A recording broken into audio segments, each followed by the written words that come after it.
waaw ñun ñooy waa groupe Bokk Yaakaar nekk Mbao extension so Mbao extension na sori na du fii beneen côté bi la mais bu ngeen gisee ñu ñëw fi teew fii Pa Doucouré moo tax na bu yemeloon li muy def fii ci koñom ko ñun duñu ñëw waaye dafa jéggi koñom ba beneen koñ fekk ñu foofu fekk suñu groupement jàppale ñu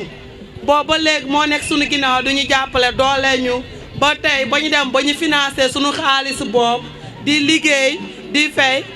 benn jéggi taxawatul moo tax pourtant politiciens yi nekk foofu bari nañu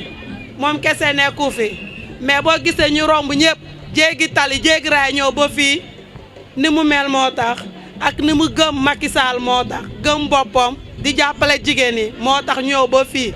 vraiment ñoo ngi koy remercier ci loolu di ñaan yàlla nag li muy séentu ci lii yàlla na ko yaa defal ndam ci loolu merci waaye jërëjëf. nekk mbooloo mi ñoo ngi nuyu ñëpp ñi fi teew ku ci nekk sa tur ak sa sant dégguma olof bu baax na waa Kër Mbaye Fall yéen lay waxal dañoo bëgg a sigil Ababacar Doucouré bu la 24 Ababacar Doucouré moo ñu fi tax a teew dañoo bëgg Macky Sall jàppale ñu suñu Ababacar Doucouré te ci boobaa ci ñun lay doon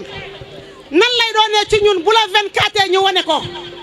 wan Ababacar Doucouré wan président Macky Sall ne ko ñun Ababacar Doucouré lañ bëgg lii fi teew kenn joxul kenn 1000 francs wala 2000 te bu la 24 bu kenn nangu 1000 francs wala 2000 ne la votalal diw nga bàyyi Macky Sall nañ leen jàppale Ababacar Doucouré votal Macky Sall ndax ñu sigil Ababacar Doucouré fii ci Kër Mbaye Fall loolu lañ bëgg moo ñu fi tax a teew te loolu lañu bëgg bu ñu wanee ni ñun Ababacar Doucouré lañu bëgg bu la 24 nañ ko wane nu ñu koy wanee ni ñu fi teewee bu ñu ko teewalee suñuy carte ci biir école ba ci bureau de vote ba Ababacar Doucouré dana am ndam fii ci Kër Mbaye Fall te bu amee ndam fii ci Kër Mbaye Fall ñun ñoo am ndam ci Kër Mbaye Fall kon nag jàpp leen ci loolu bu baax sama olof leerul nag ma yemale ko foofu ba beneen yoon. kontaan nañu torop ñun waa Kër Doucouré Pa Doucouré sees bi la teg fii dafa dëgër ñu ngi sa ginnaaw tey ñu ngi sa ginnaaw suba ñu ngi sa ginnaaw suba te ñun ñii dañ lay jàpp te suñu xol yi lañ la def ñu ngi lay jàppale tey ñu ngi lay jàppale suba ñu ngi lay jàppale ginnaawaati suba Pa Doucouré ku yor tànk di la jàppale bés bu amee oto dugal la ci Pa Doucouré ñun amuñu sa fay ñun jigéenu Kër Mbaye Fall ñu ngi lay gërëm di la sant te ñu ngi ñaan jigéen ñëpp ndax jigéen mooy doole ñu ngi leen di ñaan le 24 février yéen ñëpp ngeen génne en masse woteel Macky Sall si ndax jëmm ji toog ndax jëmm ji kenn amul fayam bés bu amee ñun kenn dootuñu jooy dara ñun gu jéggi autoroute à péage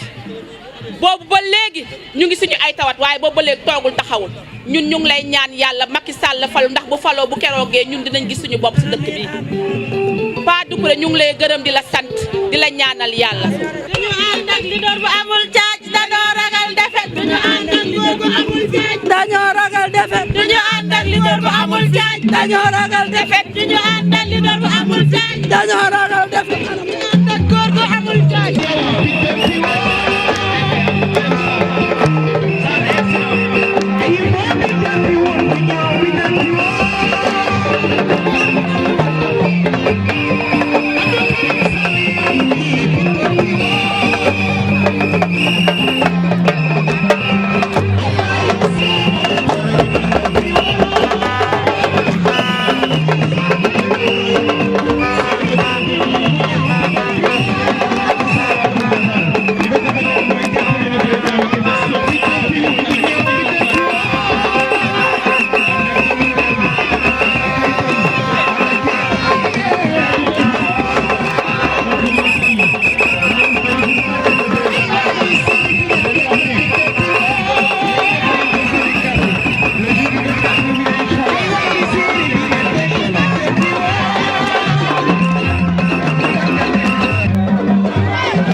jërëjëf